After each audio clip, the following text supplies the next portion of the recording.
Hai semuanya, berjumpa kembali dengan Mentahan Anime di sini. Sebelum saya melanjutkan video kita kali ini, ada baiknya kalian makan dulu bagi yang belum makan. Kalau sudah silahkan langsung subscribe channelnya untuk mendukung saya membuat video di sini. Oke.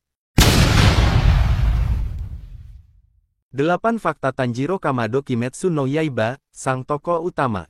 Tanjiro Kamado adalah tokoh utama Kimetsu no Yaiba. Sebagai pembaca atau penonton, kita diperlihatkan perjuangan dia dari anak keluarga sederhana hingga menjadi andalan korps pembasmi iblis. Apa saja sih yang menarik dari Tanjiro? Simak 8 fakta Tanjiro Kamado Kimetsu no Yaiba berikut. 1. Informasi dasar. Tanjiro Kamado adalah anak dari pasangan Tanjiro dan Kie Kamado. Tanjiro dan Kie punya total 6 anak, termasuk Nezuko dan Tanjiro. Tanjiro meninggal sebelum cerita Tanjiro resmi dimulai. Jadi saat episode atau bab 1, Tanjiro hidup bersama ibu dan saudara-saudaranya, kemudian, keluarga besar itu sebagian besar dibantai Muzan menyisakan Nezuko seorang. Setelah tragedi yang dia alami, Tanjiro kemudian gabung dengan korps pembasmi iblis dan terlibat dalam berbagai petualangan seru dan berbahaya bersama rekan-rekannya. Tanjiro biasanya tersaji sebagai anak baik yang kekuatan tekadnya besar.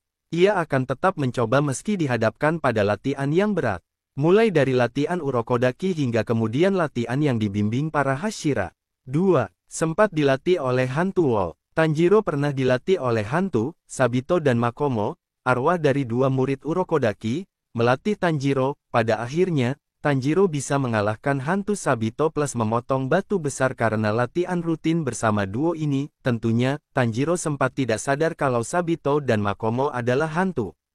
3. Bisa 2 teknik pernapasan. Awalnya, teknik pernapasan yang digunakan Tanjiro adalah pernapasan air, diajarkan oleh Sakonji Urokodaki. Kemudian, saat dia hampir mati karena Rui, Tanjiro menggunakan Hinokami Kagura, teknik tarian yang diajarkan ayahnya dulu. Hinokami Kagura sendiri sebenarnya diajarkan oleh ayah Tanjiro sebagai tarian, bukan teknik bertarung. Butuh waktu hingga Tanjiro dan pembaca menyadari kalau Hinokami Kagura adalah pernapasan matahari, pernapasan pertama dan terkuat yang sayangnya terlupakan oleh banyak orang.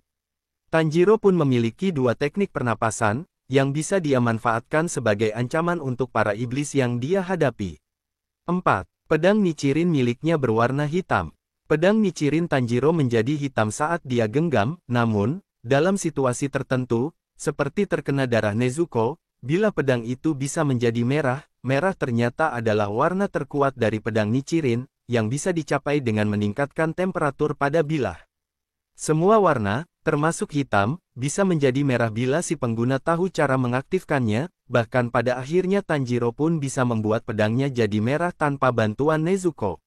5. Indra andalannya adalah penciuman. 5 dari 5 anak yang lulus ujian terakhir di generasi Tanjiro berhubungan dengan panca indra.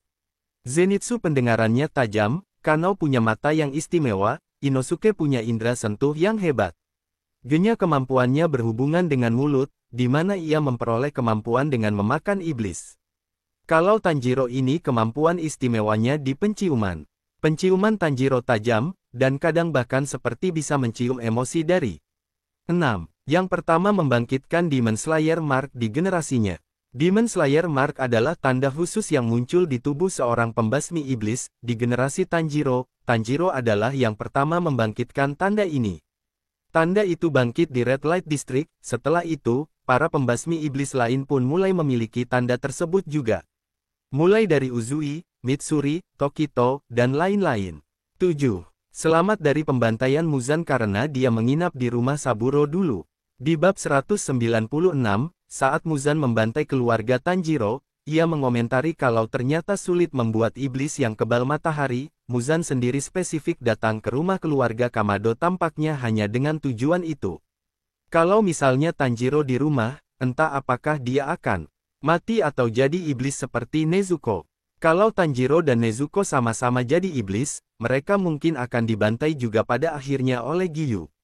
Yang jelas, Tanjiro bisa selamat dari pembantaian itu karena seseorang, Saburo, seorang tokoh minor yang tinggal di jalur pulang Tanjiro. Saburo memaksa Tanjiro untuk menginap dulu supaya Tanjiro tidak ketemu iblis. Karena aksi Saburo ini, alur Kimetsu no Yaiba seperti yang kita ketahui bisa terjadi. 8. Sempat mencicipi jadi iblis. Muzan sempat menjadikan Tanjiro sebagai iblis, seperti Nezuko. Tanjiro kemudian menjadi iblis yang kebal matahari. Tak hanya itu, ia pun mewarisi kekuatan Muzan. Bahkan ia bisa mengeluarkan jurus fantastis seperti tembakan bola energi dari mulut. Meski begitu, intervensi Nezuko, bantuan dari Kano, dan juga kekuatan tekad Tanjiro sendiri bisa membantu Tanjiro selamat dari transformasi tersebut. Itulah 8 fakta Tanjiro Kimetsu no Yaiba yang menarik. Gimana pendapat kamu?